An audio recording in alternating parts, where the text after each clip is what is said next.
If you're a fantasy football degenerate like the rest of us, you probably love drafting your team, but hate managing it. Don't worry, that just means that best ball is for you. We're going to talk to someone who knows all about best ball, the ups and downs, the ins and outs for beginning, intermediate level play, and those advanced players. And we'll do that now.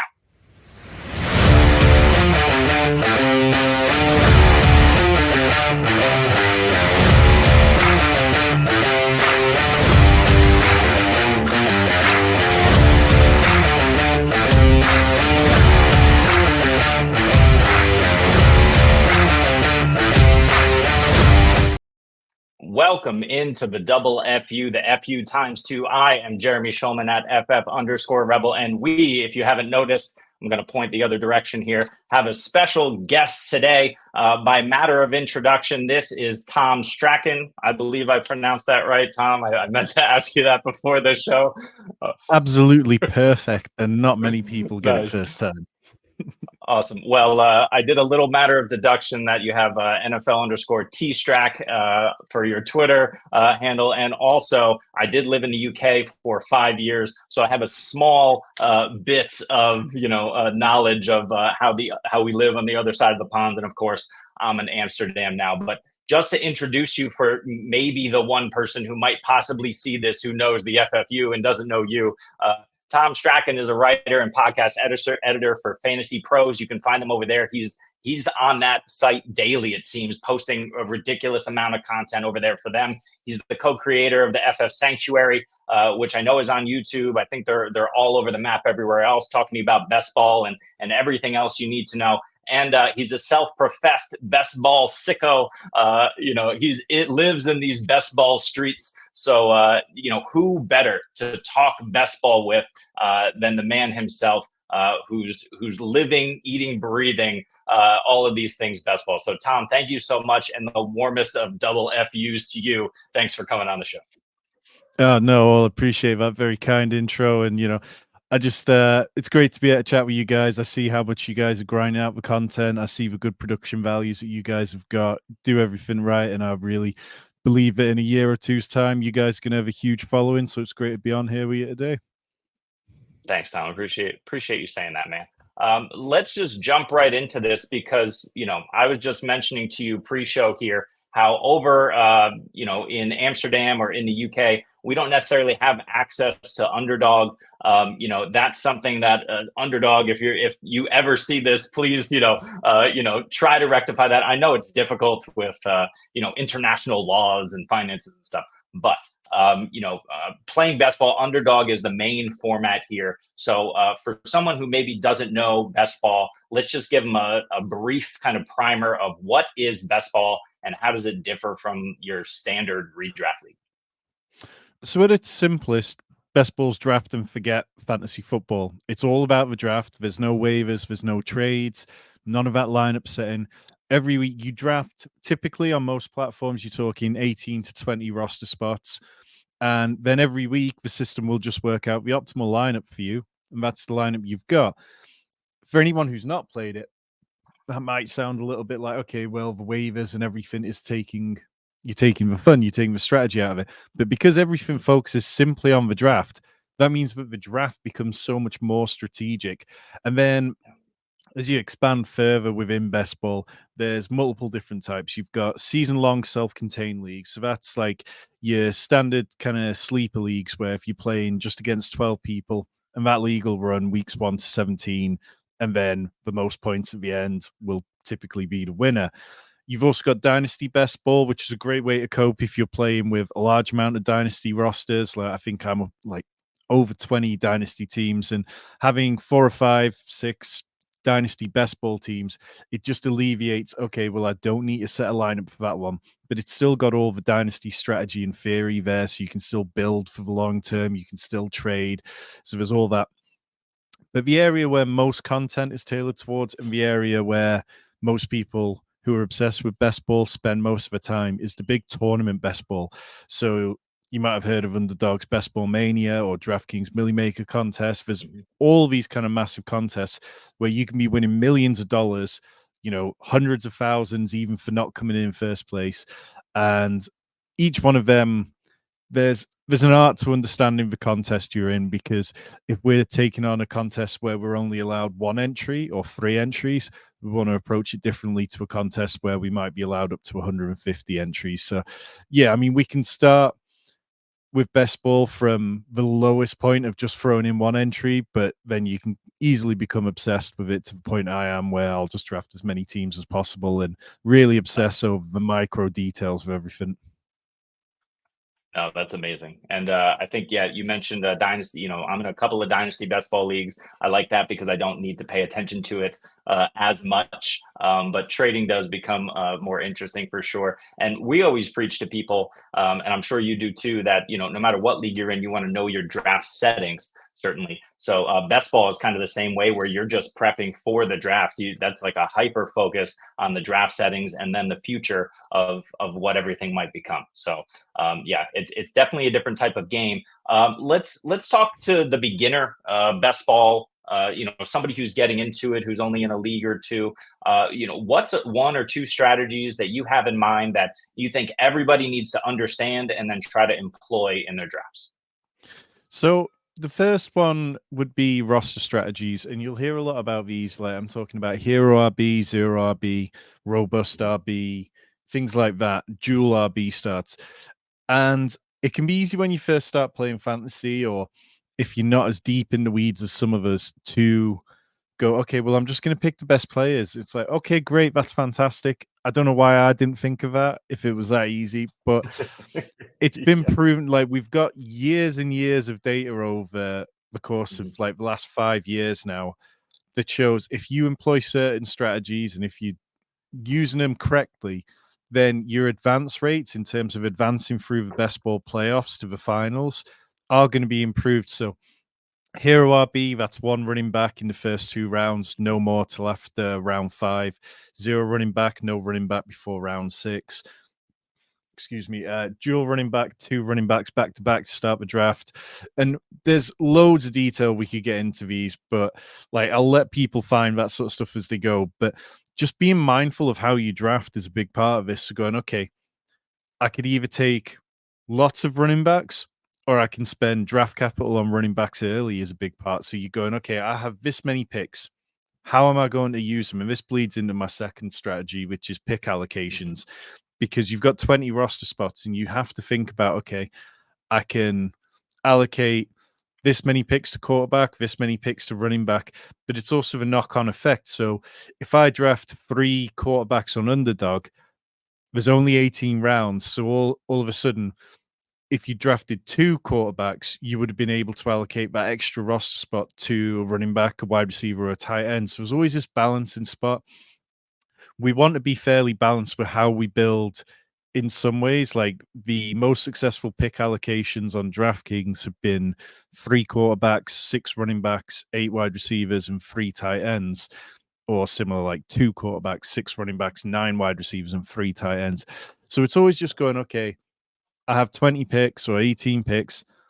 What is the best way for me to spend them? And if you're spending a lot early on one position, it might be that you don't need a lot of them in total, because if the ones at the top of the draft fail, then you're in for a pretty miserable season anyway. Yeah, and to that point, we never know when injury is going to strike. So really, you're as much as possible, you're just assuming that these guys are gonna hit their ceilings, especially in those giant leagues, I assume. But yeah, pick allocation. That's something that even as someone who doesn't play best ball, I've heard that a ton. Adam Levitan, yourself, a lot of people talk about these different strategies and how you want to search for value, but also make sure that you don't overdraft on a particular position. It seems like wide receiver heavy, or at least a ton of wide receivers, like you're also advocating for, is also the way to go. Yeah. Yeah, and particularly this year because Zero RB crushed last year. Like the winner of Underdog, who won $3 million, was a Zero RB team. The winner of the regular season prize on Underdog's Best Ball Mania was also a Zero RB team. That was like another million. Then you look at various other contests around. I'm fairly sure the winning lineup on Drafters was a Zero RB team. The Mhm. winning team on DraftKings was slightly different. They took running backs slightly earlier than the 6th round, but they were scooping players who were falling for reasons like, Jonathan Taylor, who'd been injured. So you were getting a discount on him compared to where he was. But because Zero RB absolutely crushed last year, now we're just seeing more and more wide receivers getting pushed up drafts. So if you haven't drafted already, and there's a lot of people out there who will be just starting to enter the lobbies for the first time, and they'll be finding, wow, there are so many wide receivers at the top of drafts compared to running backs. And in previous years, you go back 3 or 4 years, and you were getting like 7, 8 running backs in the first 2 rounds.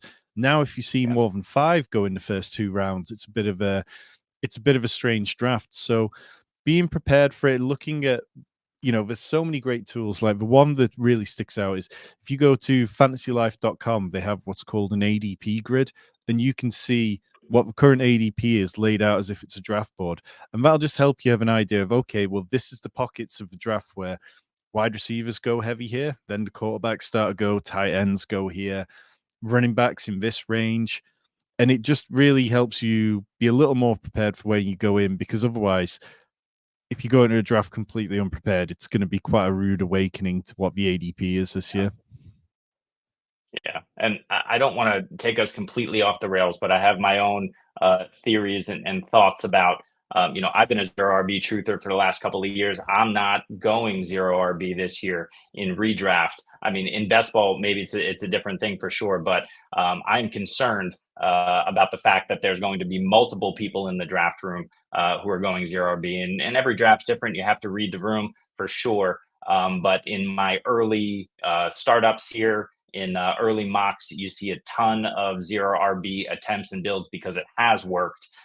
So I'm just a little concerned about that. Do you have any of those concerns, or is it still because it's best ball, those guys are going to pop off and they're the best choices?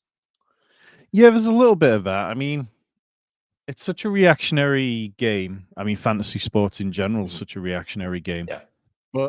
And there's always that kind of thing, the year that Pat Corain won Best Ball Mania for $2 million, he did it with a dual RB start. So he had Austin Eckler and Saquon Barkley as his 2 first picks.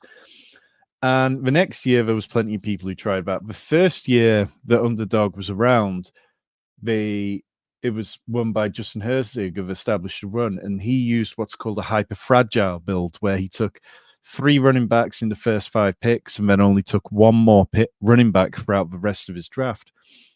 That's something which since has performed really poorly. But the year after that, everybody was like, well, this is genius. You spend up at running back, and then you use loads of your picks on wide receivers and other positions so that you're kind of still getting there on a quantity over quality side.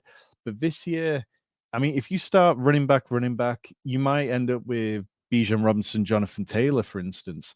But it means that your wide receiver 1 is going to end up being Cooper Kupp, Michael Pittman, that kind of range, which is fine if Bijan Robinson and Jonathan Taylor hit in the way which we think their ceiling outcomes can be. And in redraft, I think it's definitely worth doing. Like, I write a lot of stuff, Fantasy Pros, about over the last month. I did a pick by pick series saying, if you're drafting from the 101 in redraft, this is players who are going to be available. This is strategies you might want to employ. These are players you should fade. And as part of that, I spent a lot of time in Fantasy Pros Mock Draft Simulator, which is a great tool. I'm pretty sure it's free and anyone can use it. And you can choose where you're picking from and mock in, 2 minutes. And for me, as somebody who's been drafting, triple figures, best ball teams, to then go into a redraft scenario, the running backs go so much earlier. It'd be like round 4. And I normally in a best ball draft, I'm looking at Isaiah Pacheco, Travis Etienne, James Cook, that sort of range. But in the redraft one, you're already down to the guys like Ramondre Stevenson, Najee Harris. And I'm like, whoa. I don't need to take them. I can just wait. Like, I put out a video on our channel recently called The Best Area of Drafts to Target Running Backs. And for me, it is in best ball leagues between picks 73 to 110, where if you go back over the last few years, consistently there has been absolute gold in that area of the drafts. And this year we're getting really good targets there. We're talking about guys like David Montgomery, Jonathan Brooks, Brian Robinson, Tony Pollard, Raheem Mostert, guys that could easily pay off massively. But in redraft, those guys are just getting squeezed up. So I think when you dive into redraft, you have to go, okay, well, if I'm only playing in a 15 round draft, which is what a lot of redraft standard leagues are, I have 25% less than a typical best ball draft. So players are going to get pushed up. In redraft, typically we see people like to fill out the starting lineup ahead of ADP. It's like, right, well, I've got my 3 wide receivers. Now I'm going to get some running backs, even if it's ahead of ADP. So being mindful of the league, that circles back to the contest point that we started with. If you can understand where you're playing, who you're playing against, it's always a massive advantage. Yeah, totally agree with that. For some of the guys and gals who might be watching who have played best ball for a while, have dabbled a little bit, they know the ins and outs, but they're looking to level up.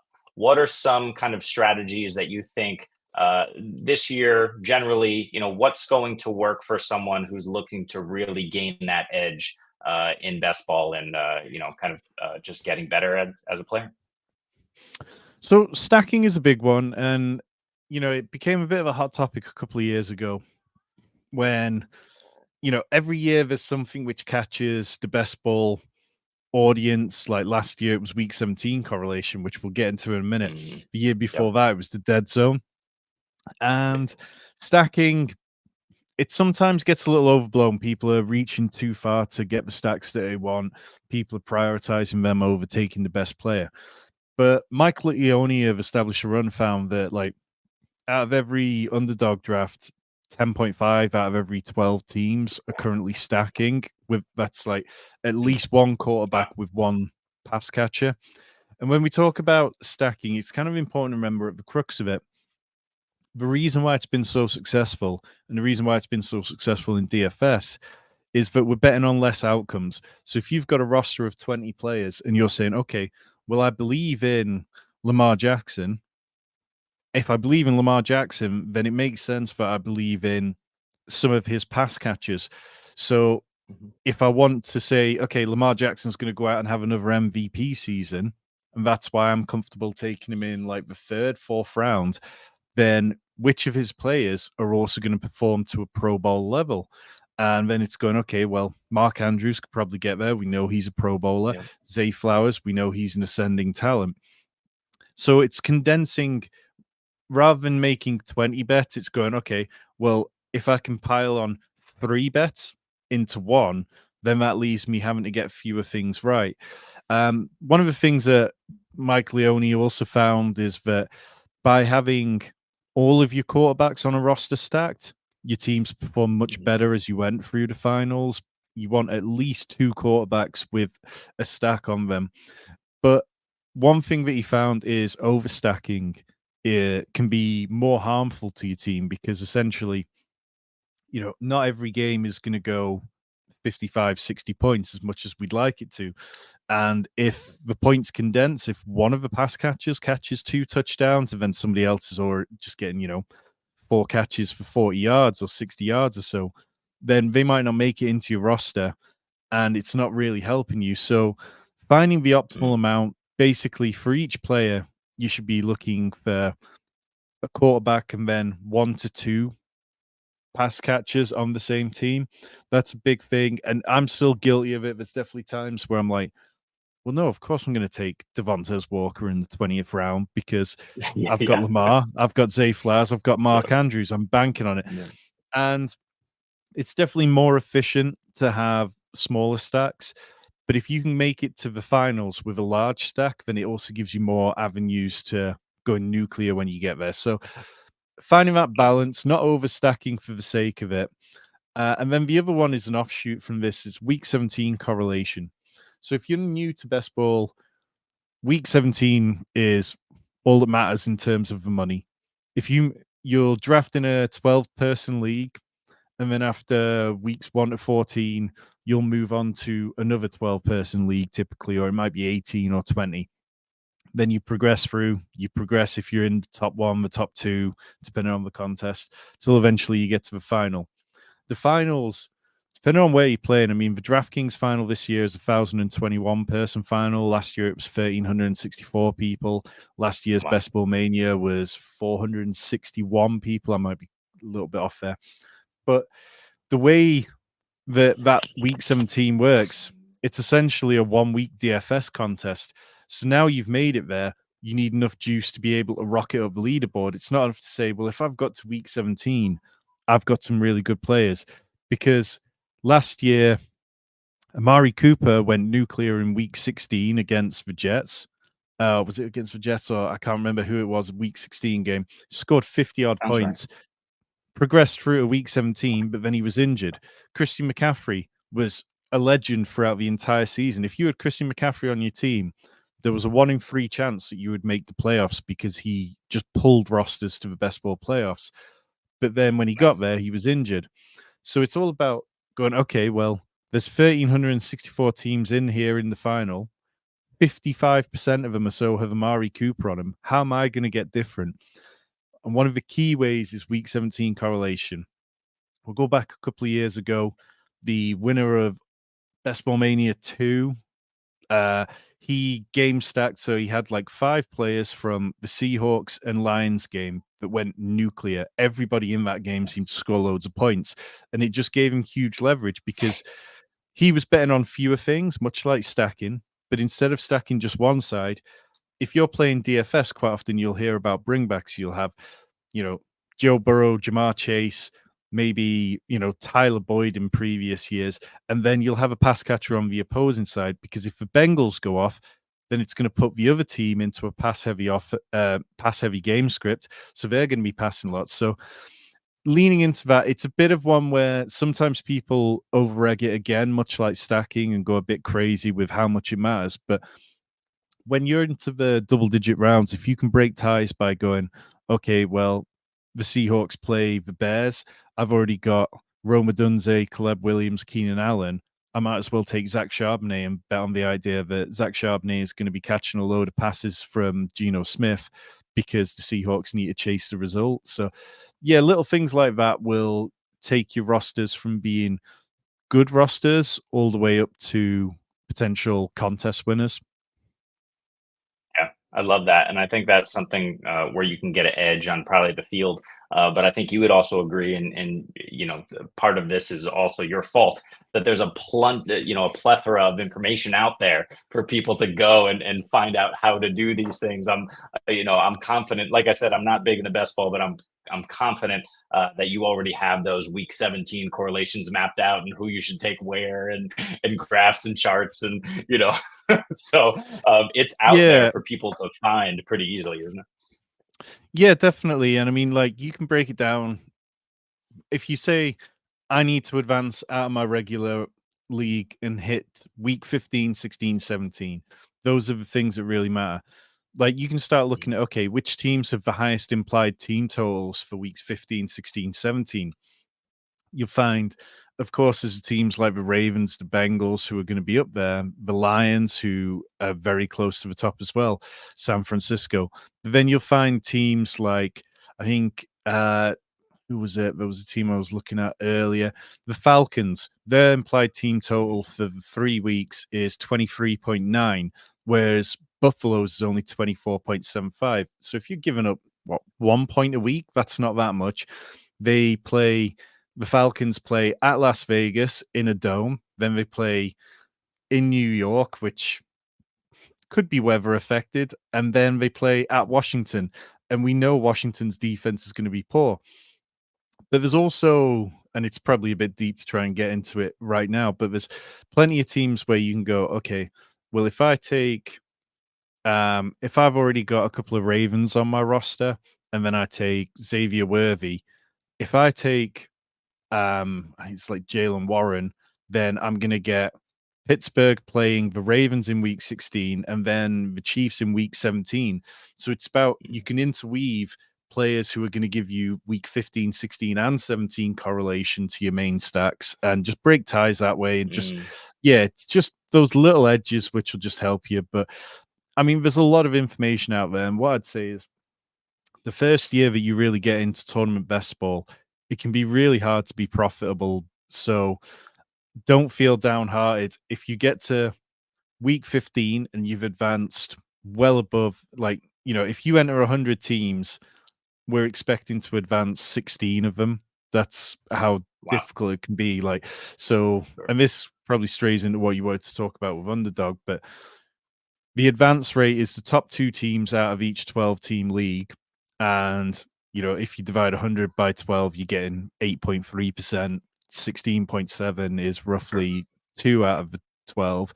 So, yeah, so if you advance above, say you got a 25% advance rate, after week 14, you'd be feeling so happy with yourself. But then in week 15, you're about to be obliterated again because you're playing lots of other really good teams. And Yeah. week 15 is the hardest week of the season for the fantasy playoffs when it comes to best ball. Like, there's a lot of downtrodden people on there, and it's very difficult to be profitable in tournament best ball. But, nobody's coming here to break even. We're all trying to win the big prizes, and that's what it's really about. Yeah. Maybe you can talk a little bit about Underdog or some of these other platforms, the contests they run. The one thing I know about Underdog is probably from almost 2 years ago now, that they went public after a couple of years. They're valued at a multi-billion-dollar company. I mean, it's just insane the amount of people that just flock to Underdog and play on there all the time in all these tournaments, and the prizes they're giving away. Best ball has really ballooned. So it's been great for the game, for the industry. But what are your thoughts on Underdog, on the industry itself? The platform, however you want to take this. I mean, on the Underdog are my guys. Like, I've got good relationships with a lot of people there. When they launched during COVID, and that combination of everybody sitting at home with high disposable income because so many Yeah, people were furloughed or getting, money from the government for not doing anything. That just led to so many people being at a draft. There was nothing to do yeah, at the time. Being based here in the UK, I was sending them a lot of tweets in when UK, but yeah, and obviously they never opened up to the UK. But I ended up just creating content about Underdog because Underdog were the most open company out there when it came to best ball. So it was like, well, if I want to play best ball and enjoy best ball and understand best ball, I need to look at Underdog's data to do it. They were always very good to me. I mean, the first podcast I ever did was the Underdog Fantasy Show with Josh Norris, and nice. it kind of all went from there. Like, I've spent time with them at their Brooklyn office. Like, they're all incredible people, but that's what filters down to their games. They understand their audience. They understand the people who are new to the game, as well as the people who are the sickos who are drafting 500-600 teams. Yeah, And really, when it comes to Underdog, they've got contests for everyone. You'll see contests from $2. You'll see contests all the way up into the high stakes. They'll roll out, yes, Best Ball Mania is easily their biggest contest, and one where you can have 150 entries at $25 per entry.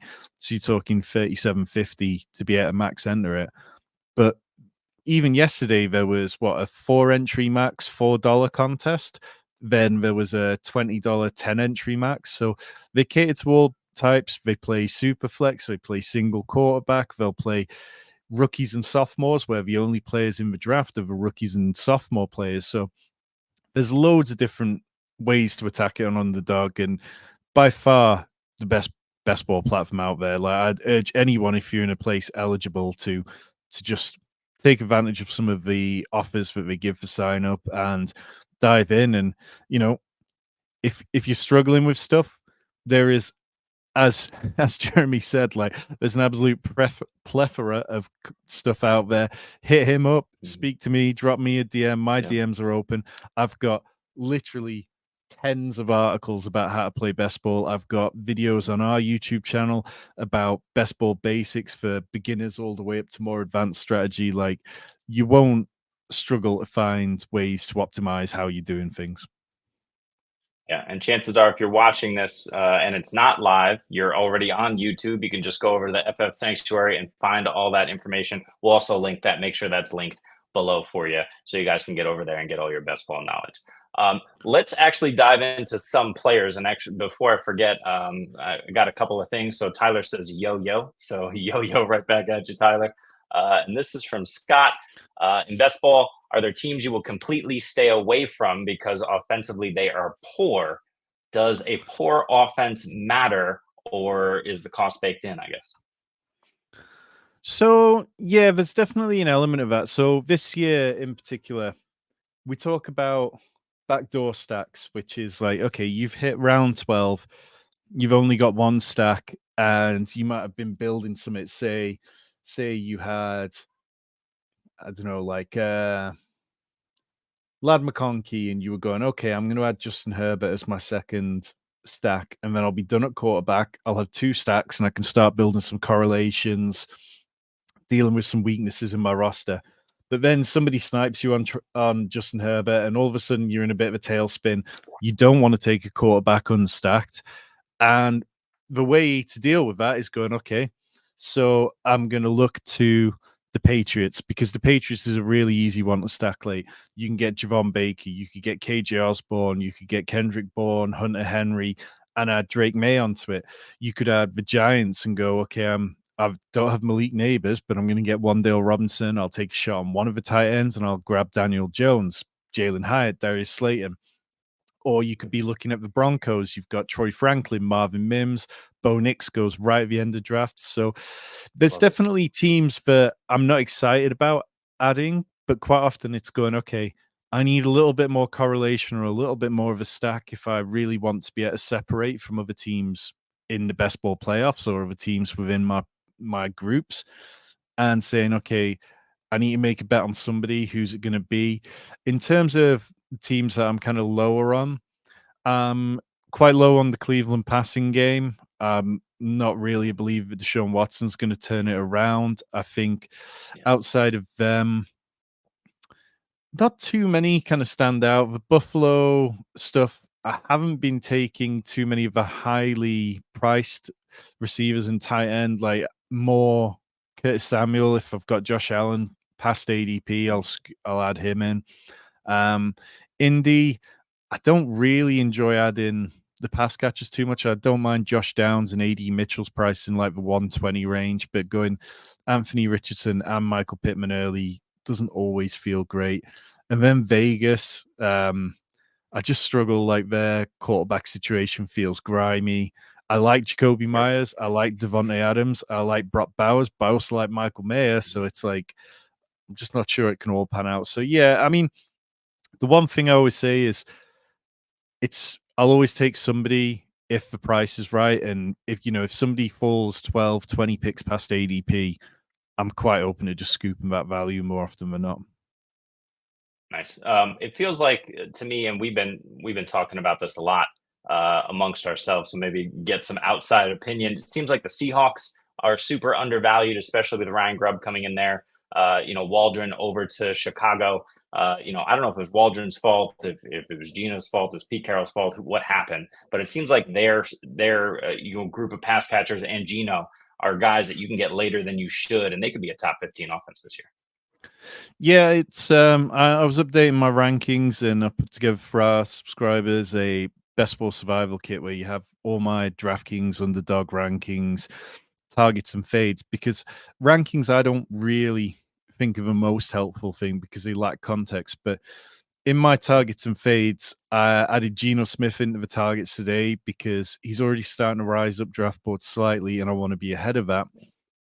DK Metcalf is a player I've struggled with over the last few years. I think he hasn't really paid off his cost compared to Tyler Lockett, but it feels like this is going to be the offense which can unlock DK Metcalf potentially and really take him to the next level. Last year he had 8 touchdowns and crushed in a bunch of metrics, but if he can get into double-digit touchdowns, particularly with Ryan Grubb talking. I think it was Geno Smith was quoted as saying that Ryan Grubb told him they're going to lean heavily into play action. Play action is going to allow DK Metcalf even more time to get downfield and get open. And yeah, I just think he could go nuclear. Yeah. Yeah, he's my redraft wide receiver 12. I think he's going to have a monster season. And I agree with you. I think people are just afraid of Sam Howell. I don't get it. But Gino is going to be the guy there for the year. I think he turns it around pretty easily. Yeah, I mean, But let's it talk kind about. of. Oh, sorry. I was just gonna say it kind of gets lost that Sam Howell just isn't a very good quarterback. Yeah, very much so. Very much so. Let's move into some players you like, though. Let's talk about some best ball values, maybe some earlier values. I'd say before round 10, or maybe right around there, that you like scooping up in most of your drafts. Because as you said, are you up over 100 best ball drafts yet? Yeah, Yeah. nice. What's the number?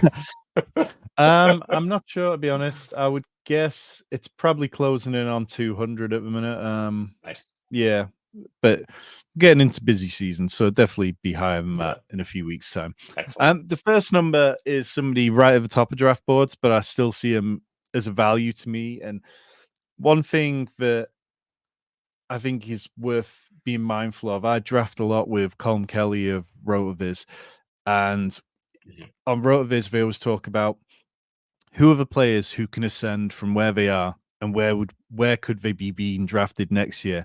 And one who stands out to me is Drake London, who's currently his ADP is 14th overall. But I think there's a very realistic chance that we're talking about Drake London next year as a top 6 pick. Like Kirk Cousin last year, he was PFF's QB7. He was the 4th best passer. Desmond Ridder was the 66th best quarterback out of 68 quarterbacks in the league. He had the 60th best quarterback rating. He and then when you look at Kirk Cousins, over the last 10 years, he's been the 4th most accurate quarterback. Last year alone, he had 10 more catchable passes per game than Ridder. When you're talking about Ridder, who had 16 completions per game, now you're going to 26. And what we still expect to be quite a condensed offense. That's massive. I mean, Drake London, he's averaged 4.2 receptions per game through 33 NFL games. That's going to double this year. Drake London is going to have over 8 Mhm. catches per game. I'm absolutely willing Oh, yeah. to bet my hat on that. So yeah, I'm very much in Mhm. on Drake London. I know some people are playing the I'd like to see it before I believe it approach, but Drake London, when he came out, there was nobody surprised that he went as a top 10 pick in the draft. And now everyone's like, oh, yeah, well, he's only been a wide receiver 3 for the last couple of years. I simply could not care about what he's done in that terrible offense with terrible quarterbacks. I totally agree with you, Drake London. He's my redraft and dynasty wide receiver 9. He's absolutely going to be a monster this season. You mentioned Desmond Ridder. I mean, they've just been a train wreck over there in Atlanta on offense for years. Arthur Smith, the hatred within the fantasy community of Arthur Smith's winning, scheme. I think he did a lot more than he should have done in terms of getting NFL wins, but absolutely crushing all of the hopes for our fantasy guys. Thankfully, he's out of there. And all 3 of these guys, I think, have the potential. They can't do it all at once, but you got Drake London, you got Kyle Pitts, and you got Bijan. They all have the potential to be the number 1 at their position in terms of fantasy. And I think Drake London is the hardest for people to buy into, but I think he's going to be an absolute monster this year. Yeah, and I've got more faith that Drake London does it than Kyle Pitts. I definitely think Kyle Pitts is a bounce back, but when I look at Mhm. the talent levels between Kyle Pitts and Travis Kelce, Mark Andrews at the top of the tight end positioning, I think the gulf there is bigger than the difference between Drake London and say Jamar Chase, Tyreek Hill. So I Yeah. appreciate some people will feel that that's just too much for them. That's fine. I'll keep drafting Drake London. I have no problem with it, and Yeah. I'll keep feeling confident about it. Nice. Excellent. I love that. You have another name as well, another wide receiver for us? Yeah, so here's DeAndre Hopkins. He's currently available 12 spots after Calvin Ridley, despite the fact that DeAndre Hopkins outproduced Calvin Ridley in yards per route ran, yards per reception, receiving EPA, yards per game, and points per touch last year. When drafts opened up and Calvin Ridley was ahead of DeAndre Hopkins, I was like, well, that's going to correct itself. But it doesn't. And it's much harder for players to fall down draft boards because auto drafters will end up selecting them, or people see them at the top of ADP. And it's like, okay, well, they're 4 picks past ADP. I'll just grab them. But I don't believe that's right in this case because DeAndre Hopkins has been excellent for the last 2 years. Yes, he had that sort of lull when he got suspended for PEDs, but ever since he's been great. And we're talking about one receiver who has a pre-existing relationship with his quarterback, and then Calvin Ridley, who, I mean, he was okay last year. He could have easily had some variance go his way and end up being a lot better. Yep. But out of the two, I feel so much more confident betting on DeAndre Hopkins. Yeah, I mean Hopkins has done it for years. He's old. I think people are scared of age. You mentioned Raheem Mostert earlier. I mean, people are scared of age instead of what these guys have actually done and the fact that they've shown that they haven't lost a step. Yeah, they're older. Yeah, they could have lost a step in the offseason. Yeah, they could get injured maybe a little bit more easily. But if we're playing this game because we're scared of injury, then we're going to miss out on these massive seasons. I'm with you on DeAndre Hopkins. I don't think he's even now, I don't think Calvin Ridley is any better than Hopkins, and Ridley's damn near 30 years old himself. That's what I was going to say. People say, DeAndre Hopkins is what, 31, but Calvin Ridley's 32. 29, 32. Yep. Okay, Calvin Ridley's what, 29, going to turn 30 this year. Yep. Like that difference, like particularly when we're talking about one player who has been elite for an awful lot of his career, I'm more than happy to bank on that. Like the nuance and savvy that you get from the amount of years that DeAndre Hopkins has played with the amount of different quarterbacks, plenty of who have been subpar. I think he knows Mm-hmm. how to win in bad situations much easier. Yeah, and you have, of course, Brian Callahan coming over from Cincinnati. He's going to recognize this right away. They brought in Calvin Ridley, but you just want a guy on the other side who's going to take away coverage. I was thinking this with London and Atlanta. I love the Darnell Mooney and Rondell Moore additions for Atlanta because I think they're good enough to command a little bit of coverage or attention, but they're certainly not good enough to steal targets away. I think Calvin Ridley can steal some targets away from Hopkins, but it's not going to be a significant number. And so, for that reason, I think he's better, but DeAndre Hopkins still could eat and should eat in that Tennessee offense. Yeah, absolutely. Yep, and Scott's absolutely right. He missed a ton of time. When he came back, he looked good. And to Tom's point here with Ridley, he almost had like 6 extra touchdowns last season. I was a big Ridley fan. It just didn't happen for one way or another. If you haven't seen the video that I think it was Ian Harditz who put it together of like 4 minutes of Trevor Lawrence almost having an additional 13 touchdowns last season. You should go search it up on Twitter. It's an interesting watch. Calvin Ridley is at least half of those clips, but we digress. Instead of Ridley, who's fine at ADP, go for Hopkins. Do you have another name for us here, Tom, before we get out of these early round values? So after we talked about Arthur Smith and how much of a scourge he is to our fantasy teams, it Yes. probably seems a little counterproductive to be saddling my bags up with Jaylen Warren, but I fully believe in Jaylen Warren. Like over the last 2 seasons, he's had 89 catches, 74 targets last year. The only running backs who had more targets last year were Breece Hall, Alvin Kamara, Christian McCaffrey, Bijan Robinson, and Jahmyr Gibbs. That feels like pretty good company to keep. When you consider also that Warren was the second highest explosive play rate among running backs, only behind Devon Achane. Like the ceiling is so high for him.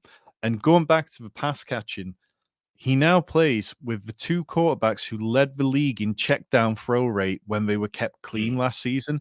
So that's, not pressured for it. They're not just dumping it off because there's a pass rusher in their face. They were kept clean, but they were still checking it down. Russell Wilson checked down when clean at a rate of 19% last year. That's like 1 in every 5 throws. Justin Fields was at 13%. Russell Wilson last year threw 27% of his passes behind the line of scrimmage. That's the highest number out of 509 quarterbacks since 2005. He also threw 62% of his passes within 5 yards of the line of scrimmage.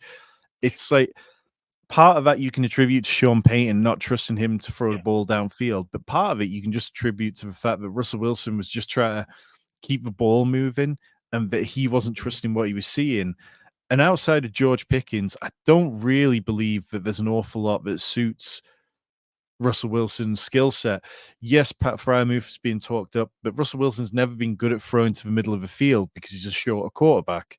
We know that's a problem area for those type of quarterbacks. So, yeah, I think Jaylen Warren can absolutely go nuclear. And I think as much as Najee Harris looked better last year, they're at a point where the Steelers, it's time to start thinking about whether they want to pay Najee Harris or move on from him. And I wouldn't be surprised if Jaylen Warren was out touching him by week 10.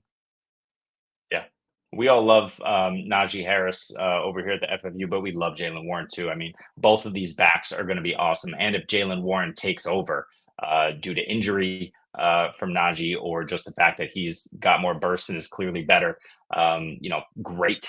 Warren is also cheaper. So go ahead and get him. Absolutely. I love that call. Let's move on to maybe some later sleepers that you have, round 10 or beyond. Who are some names that you like in that range? This guy's moving up a little bit, but I'm going to take him before he kind of gets out around 10. It's Brian Robinson Jr. And part of this for me is it's twofold. I believe in Brian Robinson. I think that when you look at what he did last year, it was 4.1 yards per carry. He was steady. He was better in the receiving game than he kind of gets credit for. And then Austin Eckler is coming off an atrocious year by his standards. He hit a career low PFF grade of 60. His career average is 79.6, so it's way below what we'd usually expect from him. Austin Eckler as well, his missed tackles forced per game dropped from 4.2 in 2022 when he was great for fantasy, that 2.9 last year. He set a career low in yards after contact per attempt for the 6th straight season. All the signs of decline are there. My co-host on the Sanctuary, Rich, absolutely nailed this one last year, said he thought that when the end comes for Austin Eckler, it wasn't going to be pretty, and it wasn't. Yeah. And I just don't think that we should be saying Austin Eckler is the better talent than Brian Robinson and drafting Austin Eckler ahead of Brian Robinson when the Commanders weren't desperate to land Austin Eckler. Austin Eckler sat out there on free agency for a good few days before finally he took a very cheap deal with the Commanders. Matthew Berry, in his post-combine article, Things I Learned from the NFL Combine, talks about how much the Commanders absolutely loved Brian Robinson and wanted to feed him this year. Mm-hmm. And then the last point, because I know I'm dragging on with this one, but Cliff Kingsbury runs a no-huddle Cliff Kingsbury runs a no-huddle offense, which means that the offense which is out there quite often stays on the field because they want to keep the tempo up. They want to keep the pace up. Cliff Kingsbury's always designed a good run game, even when his passing game was pretty piss poor. But Brian Robinson will be out there on early downs because that is the role he's suited to. And that's how he's going to end up catching more passes than people think he's going to because he's going to keep Austin Eckler off the field. Yeah. And last season, even with Antonio Gibson, as much as people love Antonio Gibson, I will never understand why. But Brian Robinson still had 43 targets and 36 receptions. All right. So he's still going to have that role in the passing game. He's also damn near 230 pounds. And he actually runs like it, unlike an A.J. Dillon, bigger bodied back who does not run like it. So Brian Robinson, yeah. I love him as a fantasy asset. He's one of these guys who's probably not going to hit you with a ton of elite weeks, but he's should be a super consistent RB2 for you all year long.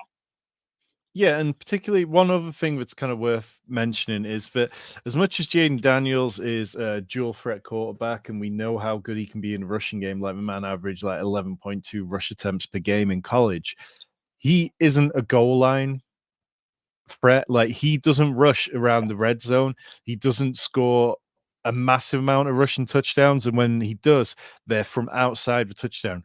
And because he's got a slimmer build, the Commanders would be absolutely mental if they decided that they wanted to start rushing him around the goal line. Like, bad things are going to happen if they do that. Brian Robinson is absolutely the guy who should be on those kind of goal line touches. Yep. Yeah, we're running a little over, but I have to respond to that and say Jaden Daniels is basically Lamar Jackson. He's probably not to the level of Lamar Jackson, but like you said, he's a slimmer build. He's a super hyper athletic quarterback. He's already a top 3 rushing quarterback in the league simply by stepping in and starting in an NFL game. RIP Trey Lance and Justin Fields, at least, who won't be starters.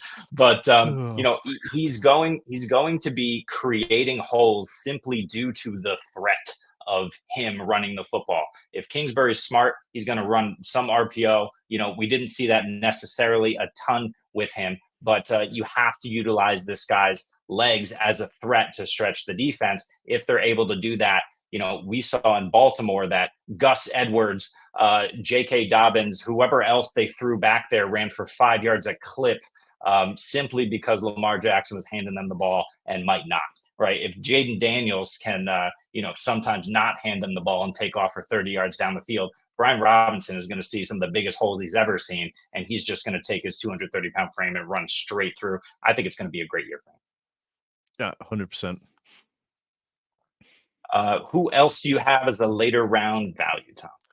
So sticking with the kind of the rookie quarterback theme, it's Drake Maye, and I think it's hard not to compare the situations for him and Jane Daniels.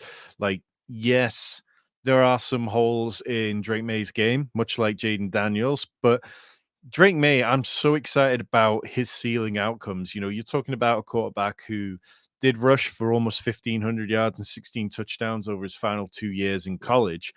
I think that he's also probably a more polished passer in terms of the different passes he can make. I think Jane Daniels' deep ball is fantastic. There's no denying that. Mm-hmm. But Drake Maye can do certain things in the passing game better. People say, oh, he needs to work on his footwork, this, and this. It's so boring. It's like he needs to get out there. He doesn't need to sit. You think he's going to learn from watching Jacoby Brissett? Drake Maye played at North Carolina behind an awful offensive line. Drake Maye can get into the NFL and absolutely learn. He's used to playing behind crappy offensive line. He's used to playing with wide receivers who aren't particularly good. So let him get out there and take his lumps. We saw how detrimental it was to Trey Lance when he didn't get out there and develop. I don't think that Jacoby Brissett is going to be able to hold Drake Maye off for long. Last year he couldn't get on the field ahead of Sam Howell. So, yeah. What are we really talking about? Jacoby Brissett keeping Drake Maye, who the Patriots just spent top 5 pick on the bench till November? I highly doubt it. Yeah, I hear that. I am a Patriots disclaimer. I am a Patriots fan. My homerism does not allow me to like the Patriots prospects for this year. And I have Mac Jones PTSD. So Drake Maye is not a Mac Jones sit back there and sit in the pocket and get crushed, hold the ball forever and get crushed kind of pocket quarterback. But, I wish they would be able to hold him back. But you make a good point. I don't know that he's learning a ton from Jacoby Brissett. He does need to be out on the field. He will be out on the field. I mean, one of the things that we've seen with rookie quarterbacks is if the team has an early bye, they're more likely to hold those rookie quarterbacks back. For example, J.J. McCarthy, the Vikings have a week 6 bye. It's very possible Sam Darnold, and they have a ridiculously difficult defensive schedule. I think the 49ers are in there, so something else for the Vikings. So, you don't want JJ to get absolutely crushed, but if you're able to hold him out for that week 6 bye, you do Sam Darnold for a month and a half. JJ, I could see him coming in week 7 fresh and ready to go, especially if they can win some of those games. With Drake Maye, the Patriots have a bye in week 14. I mean, that's just not happening at that point. Just sit him the whole season. So, yeah, I think he gets that out there for at least half the season and, if not all of it. Yeah, 100% agree with you on all that. Yeah. And you have one more name. So let's get the last guy out here. Who's your late round value? Well, look, I mean, we've got 53 minutes in the show before I talked about my Ravens. So, yeah, it's Rashod Bateman. And I know how many people have been burned by Rashod Bateman. I mean, like literally hundreds of dollars down the toilet.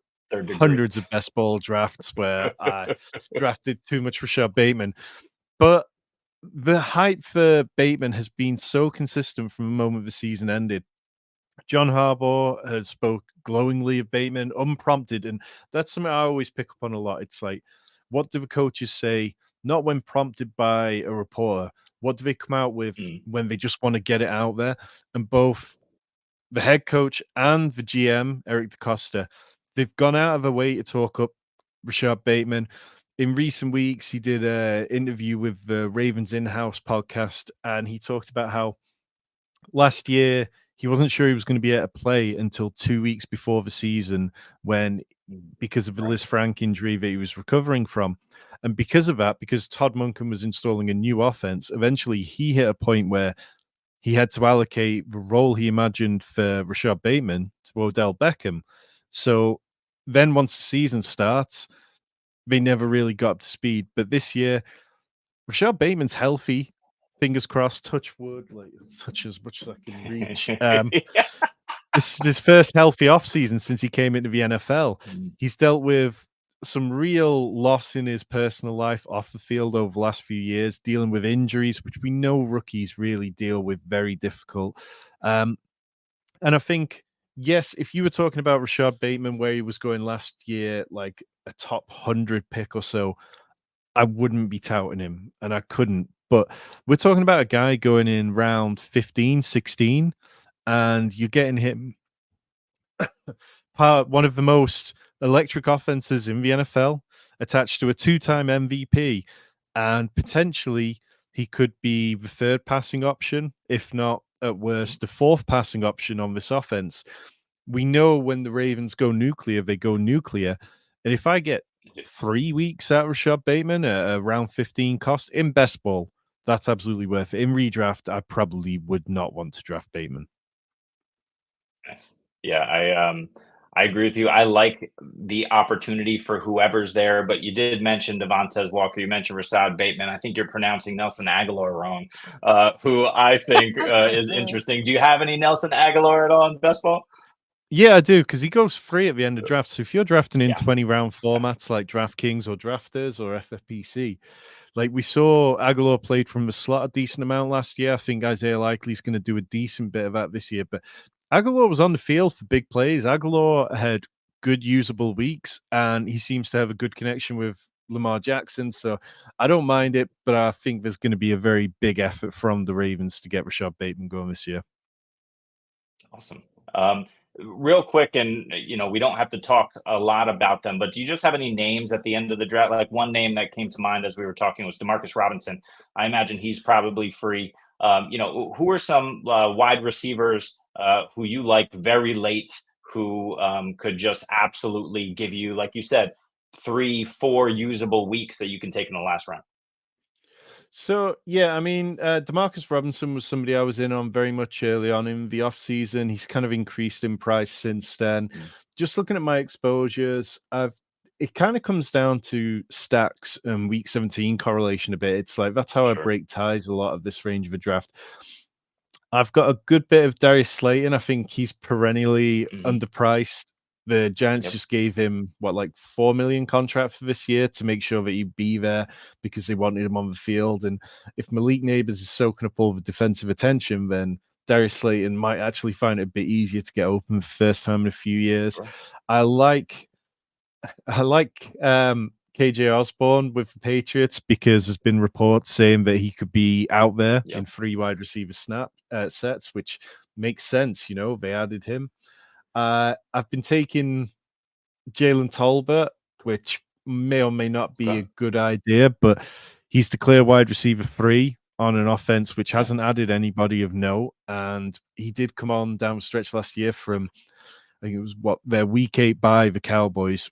Everything became much more pass heavy, and he outdid Michael Gallup in a number of stats for the rest of the season. Aside from them, yeah, I don't think there's anybody too much that stands out. I take a bit of Greg Dortch because when he is going to have a defined role. The team seems to love him, and there's lots of positive stuff that comes out about him. Or if I'm on the Falcons, sometimes actually, the one who I take quite a lot of is Josh Reynolds, who is now with the Broncos. Nice. And when you think about the Broncos, there's Cortland Sutton there, and then there's a lot of unknown. Whereas Josh Reynolds, he's had a bunch of good, like double-digit PPR games over the last couple of seasons. I think that he could definitely find his way into a decent role for him. And the Broncos play the Bengals in week 17, and I quite like scooping up pretty much all the Bengals. I think they're undervalued, so adding Josh Reynolds on in the last round of draft always makes sense to me. Nice. I love it. Tom, thank you so much for coming on and just, dropping a load of wisdom on us. It was an absolute pleasure. I know I didn't do a great job of it, but if you could improve upon my little intro of you, can you please tell everyone where they can come find you and how they can tap more into your brain and win their best ball leagues? Well, yeah, I mean, like I say, my DMs are open on Twitter. So if anyone ever has any questions about best ball, I'm always happy to answer them. You can find me, it's busy season. Every Monday, I have a podcast with Andrew Erickson on Fantasy Pros feed. We talk rises and fallers in current ADP and the rankings over there, as well as jumping into best ball drafts. Mondays, Underdog best ball drafts on our channel, Fantasy Football Sanctuary, which is FF Sanctuary. Also on Wednesdays, DraftKings drafts, loads of best ball strategy videos that pop up. Rich is crushing it with dynasty content there. We're just starting to put our redraft plans in motion and get that stuff churned out. Then all my written work goes through fantasypros.com. There's a good chance that at least one out of every 2 or 3 days there'll be an article from me on there. And that's kind of it. Just keep churning it out and keep going until the season gets here, really, which is what, 62 days away now. So be here before It's we know it. coming. But yeah, I mean, I just want to say thank you to you, Jeremy. Like I said at the top, I really appreciate what you guys are building here. You've got great production values, really nice content, and fully believe that you guys are going to make a big difference in the industry over the next couple of years. Well, I appreciate that, Tom. So thank you so much. This over here is Tom Strachan. I am Jeremy Schulman of the Fantasy Football Universe. You can find him where he told you you could find him. It'll also be linked in the description of this video. We are the Fantasy Football Universe. You can find us at the FFU.com. You can find us on Twitter. We're on TikTok. We're on Instagram for some reason. We're all over the place. So just type in Fantasy Football Universe. Find us posting daily content. So again, Tom, thank you so much. For Tom, I am Jeremy, and we will see you next time.